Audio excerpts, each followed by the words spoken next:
오늘의 큐티 말씀은 민수기 9장 15절부터 23절입니다. 제목, 구름을 통해 인도하시는 하나님.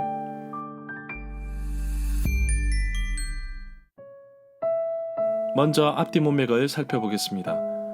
출애굽한 지 2년 1월 14일에 첫 번째 유월절을 지키라고 명령하셨습니다.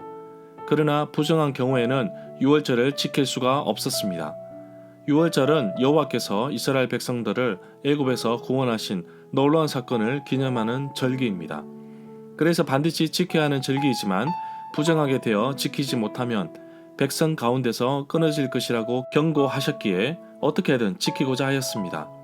하나님의 자비하심으로 부정한 사람들을 위해 두 번째 유월절을 만드셨습니다. 그 날짜는 기존의 날에 한 달 더 지난 둘째 달 14일 해질 무렵이었습니다. 이스라엘 백성들은 시내산에서 모세를 통하여 성막 제작과 광야 행군에 대한 배열 지시를 받았습니다.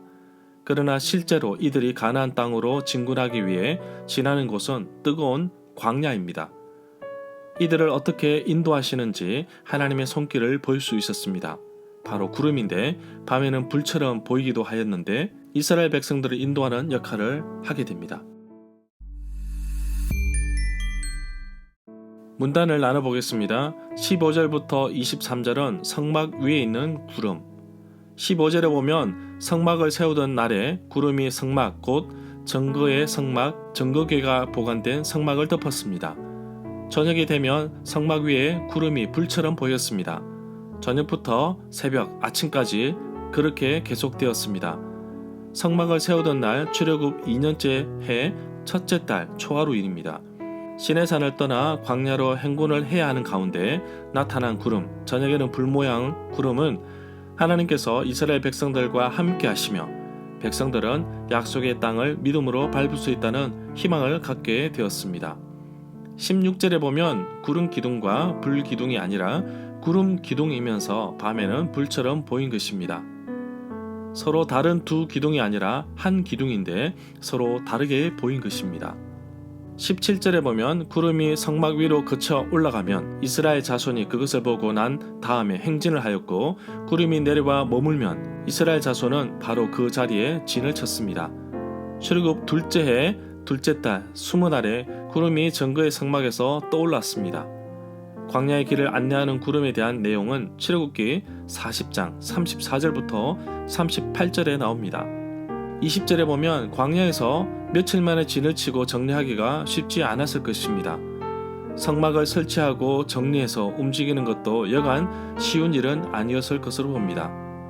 23절에 보면 이스라엘 백성들은 모세를 통하여 말씀하신 명령을 따랐다고 기록하고 있습니다.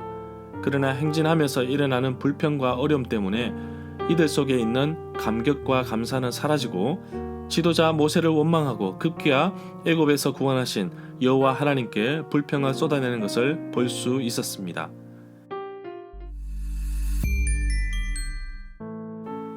절마다 상세한 설명과 구절 해석 그리고 핵심 내용과 중심 줄거리는 네이버 블로그에 올려져 있습니다. 내게 주시는 교훈입니다. 나의 신앙의 삶에서 구름은 있습니까?